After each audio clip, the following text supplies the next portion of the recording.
जय माता दी आप सभी को। आज हम इस वीडियो के माध्यम से आपको बताएंगे कि मंत्र फल क्यों नहीं देता। इस विषय में हम बात करेंगे। जब साधक मंत्र जप की शुरुआत करता है तो उसके मन में एक प्रश्न चलता है कि मंत्र फल क्यों नहीं देता। बड़ी महत्वपूर्ण जानकारी है, आप इसे समझिए। साधना में बाधा क्यों आती है? मैं इतना जप करता हूँ फिर भी परिणाम क्यों नहीं दिखते? आज माँ भगवती की इस वीडियो में हम आपको सभी इन दोषों के बारे में बताएंगे कि आप कहाँ गलती कर रहे हो। माँ काली, माँ दुर्गा या किसी भी देवता की कृपा साधक को पर तुरंत बरसने लगती है, मगर हम कुछ मंत्र में दोष कर देते हैं। उन मंत्रों के बारे में हम आपको बताएंगे कि कैसे दोष होते हैं। बड़े सावधानीपूर्वक सुनना। जब मंत्र अपनी पूर्ण शक्ति से नहीं चलता, जब जप में कंपन टूट जाता है, जब ध्वनि, भावना या श्रद्धा की कमी आ जाती है, या जब किसी साधक किसी नियम का पालन नहीं करता, तो मंत्र कमज़ोर हो जाता है। इसी कमजोरी को कहा जाता है मंत्र दोष। दोबारा सुनिए। जब मंत्र अपनी पूर्ण शक्ति से नहीं चलता, जब जप में कंपन टूट जाता है, जब ध्वनि, भावना या श्रद्धा में कमी आ जाती है, या जब साधक किसी नियम का पालन नहीं करता, तो मंत्र कमज़ोर हो जाता है। इसी कमजोरी को कहा जाता है मंत्र दोष। यह दोष साधना में रुकावट लाते हैं। माँ की शक्ति को बुलाने की बजाय बस मंत्र खाली शब्द ही बनकर रह जाता है। ये पहला दोष है। दूसरा दोष हम बता रहे हैं आपको कि उच्चारण दोष। मंत्र ध्वनि से चलता है। ध्वनि ही शक्ति है और ध्वनि ही ऊर्जा है। अगर ध्वनि गलत हो जाए तो कंपन बदल जाता है। जैसे उदाहरण के तौर पे हम बताते हैं आपको।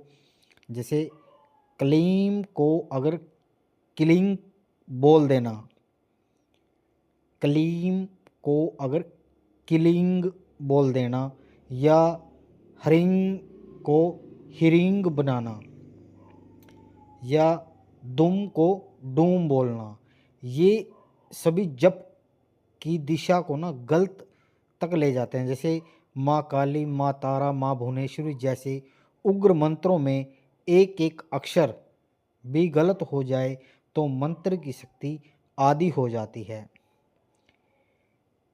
इसका समाधान क्या है? गुरु से सही आचरण लें। YouTube पर सही मंत्र उच्चारण सुने। शुरुआत में धीमे जपें, ज़्यादा तेज ना बोलें। जब तक उच्चारण सही न हो, बीज मंत्र को 108 बार हर रोज़ सुने।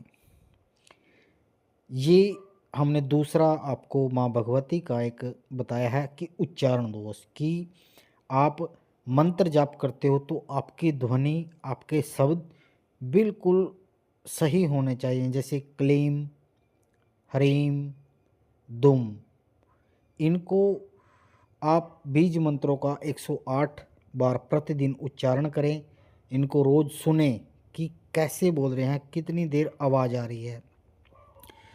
तीसरा दोष हम बताते हैं, मंत्र सिर्फ शब्द नहीं बल्कि माँ को बुलाने का आह्वान है। यदि आप जप करते समय आपका मन कहीं और भाग रहा है तो मंत्र फल नहीं देता। माँ भाव से प्रसन्न होती है। अगर साधक का मन शुद्ध नहीं है, भाव नहीं है, तो मंत्र का कंपन खाली हो जाता है। उदाहरण हम देते हैं इसका। जैसे आप जप करते हो तो मोबाइल देखना, या मन में क्रोध आना या लालच आना किसी चीज़ का, मंत्र को बोझ समझकर जप करना या जल्दी जल्दी पूरा करने की कोशिश करना, इस चीज़ से आप बचें। इसका हम समाधान बता रहे हैं आपको। जप के समय सिर्फ माँ को याद करें। आंखें बंद करके माँ भगवती की प्रतिमा का स्मरण करें। 2 मिनट गहरी सांस लें और मन को बिल्कुल शांत रखें। हर रोज़ 5 मिनट भाव से जप करें। चौथा हम बता रहे हैं आसन दोष। यदि आप रोज़ आसन बदल कर जप करते हैं, एक दिन बिस्तर पर, एक दिन कुर्सी पर, एक दिन कहीं भी, तो आपका मन स्थिर नहीं रहता। आसन बदलने से ऊर्जा भी बदल जाती है। इसके लिए समाधान है, हर रोज़ एक ही आसन पर जप करें। कृशासन, मृग चर्म या ऊनी का आसन सबसे सर्वश्रेष्ठ है। जप के बाद आसन को मोड़े नहीं, उसे वहीं रखें। आसन जितना स्थिर होगा, जप आपका उतना शक्तिशाली होगा। अब हम आपको बता रहे हैं पांचवा दोष, जिसे बोलते हैं दिशा दोष। मंत्र के जप में दिशा बहुत महत्वपूर्ण है। पूर्व दिशा में शिक्षा, बुद्धि, ज्ञान, प्रकाश आता है। उत्तर दिशा में सिद्धि, शक्ति, आयु आती है। दक्षिण दिशा में उग्र साधना और काली साधना आती है। पश्चिम दिशा में धन और सौभाग्य और ग्रह शांति आती है। यदि हम मंत्र की प्राकृतिक और दिशा में न मिल जाएं, तो मंत्र फल ज़्यादा नहीं देता। उदाहरण के तौर पर काली मंत्र पूर्व दिशा में जपना कम प्रभाव होता है। धन मंत्र दक्षिण दिशा में जपना उल्टा प्रभाव होता है। शांति मंत्र दक्षिण दिशा में जपना मन स्थिर होता है। इसका समाधान क्या है? माँ काली, तारा, चामुंडा, इनकी दक्षिण या पूर्व दिशा में आप माँ भगवती की साधना कर सकते हैं। लक्ष्मी का है, महालक्ष्मी का उत्तर और पूर्व में। नरसिंह में है हनुमान पूर्व, और गुरु मंत्र है उत्तर दिशा में हमें जपना चाहिए। छठा दोष बता रहे हैं संकल्प दोष। मंत्र चलने के लिए मजबूत संकल्प चाहिए, लेकिन बहुत लोग हैं संकल्प ही नहीं करते, वे बस चुपचाप करते रहते हैं। माँ समझती है साधक क्या चाहता है। संकल्प न हो तो मंत्र भटक जाता है। इसका समाधान क्या है? हर जप से पहले यह बोलें कि मैं यह मंत्र अपनी प्रगति, शांति, सुरक्षा और महाकाली की कृपा के लिए जप रहा हूँ। सातवां दोष हम बता रहे हैं नियम का दोष। जप का सबसे बड़ा दोष है नियम तोड़ देना। उदाहरण के तौर पर एक दिन जप किया, 3 दिन छोड़ दिया। एक दिन 108 किए, दूसरे दिन 11, कभी सुबह कभी रात। मंत्र का कंपन टूट जाता है। इसका समाधान क्या है? हर रोज़ एक ही समय, हर रोज़ एक ही संख्या, भले 27 माला करें, पर हर रोज़ करें। साधना का नियम कड़ा हो, तभी मंत्र जागृत होता है। इसका हम 8वां दोष आपको बता रहे हैं जप के बीच में बोलना। जप करते समय बात करना नकारात्मक ऊर्जा फैलाता है। जैसे सुई सिलाई करते समय बीच में धागा टूट जाए, जप भी ऐसा ही हो। अगर जप के बीच में बात की तो मंत्र की ऊर्जा टूट जाती है। इसका समाधान क्या है? जप करते समय मौन रहें, मन ही मन बोलें, आसपास मोबाइल ना रखें, परिवार वालों को पहले ही बता दें। इसका हम आपको 9वां दोष बता रहे हैं कि मंत्र एक पवित्र क्रिया है। शरीर और मन दोनों पवित्र होने चाहिए। ये जरूरी नहीं कि महंगी चीज़ें हों, बस साधक का मन शुद्ध हो। इससे बचने योग्य क्या है? क्रोध के बाद जप न करें। मोह, वासना, ईर्ष्या के तुरंत बाद जप न करें। शराब, मांस, नशे के तुरंत बाद जप बिल्कुल भी न करें। जप से पहले हाथ धोना अनिवार्य है, स्नान करना अनिवार्य है। हम इसको 10वां दोष बता रहे हैं गुरुदेव का अभाव। मंत्र की शक्ति गुरु से मिलती है। गुरु ऊर्जा देते हैं, इसलिए कहा है गुरु बिना ज्ञान नहीं है, ज्ञान बिना मंत्र नहीं है, और मंत्र के बिना सिद्धि नहीं है।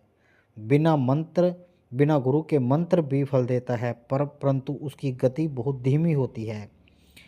समाधान इसका क्या है? किसी योग्य साधक या गुरुतुल्य व्यक्ति से मार्गदर्शन लें।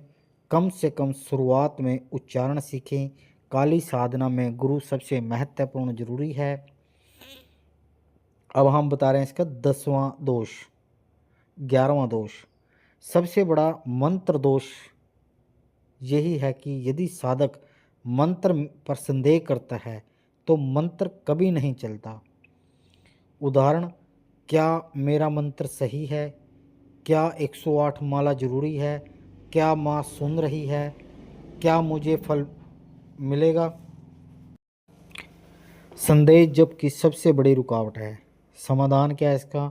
विश्वास रखें, माँ का नाम लें या छोड़ दें। फल की इच्छा का लालच न करें। कर्म और जप दोनों मिलकर ही सिद्धि देते हैं। बहुत से साधक परिणाम जल्दी चाहते हैं। वे 10 दिन में जप करते हैं और फिर कहते हैं कुछ नहीं बदला। साधना समुद्र की तरह है। ध्यान, जप, भक्ति ये धीरे धीरे गहराई देते हैं। जल्दबाजी मंत्र का सबसे बड़ा शत्रु है। इसमें आपको निरंतरता रखनी है। फल की चिंता बिल्कुल भी नहीं करनी। साधना को माँ का आदेश समझकर मंत्र को बीज की तरह भूल जाएं और धीरे धीरे यह फल देता है। कभी भी आपने जैसे आज 1 माला की, अगले दिन 5 माला की, फिर 21 माला की, फिर आपने गिनी, इससे मंत्र की लय टूट जाती है। हर रोज एक निश्चय अपनाएं, या तो 108 करें माला या 216 माला। हर रोज आपके एक ही समान माला करनी चाहिए आपने। जब करते समय मन में 1000 दिशाओं में भागता है मन हमारा। यह दोष साधकों में सबसे ज़्यादा पाया जाता है। जब से पहले 3 मिनट का श्वास का ध्यान करें। मंत्र जाप करते समय अपनी नाभि का ध्यान या माँ की प्रतिमा सामने रखें, उनका ध्यान करें। मन भटके तो वापस ले आएं। यही साधना का अभ्यास है। जप का स्थान बहुत मायने रखता है। जहाँ शोर शराबा, गाली गलौच न हो, जहाँ नकारात्मक ऊर्जा हो, वहाँ मंत्र नहीं चलता। अपने कमरे को शांत रखें। हर रोज दीपक जलाएं, धूप अगरबत्ती और वातावरण को शांत रखें। हर मंत्र का अपना समय होता है। जैसे काली मंत्र का रात्रि होता है, तारा मंत्र का मध्य रात्रि होता है, लक्ष्मी का संध्या होता है और सूर्य मंत्र प्रातः होता है और दुर्गा मंत्र का सुबह होता है। अगर गलत समय चुने तो शक्ति आधी हो जाती है। यदि साधक इन सभी दोषों को हटा दे तो मंत्र निश्चय ही फल देता है। एक एक अक्षर देवता का रूप बन जाता है। माँ काली की शक्ति साधक के चारों ओर अपना कवच बनाकर खड़ी हो जाती है।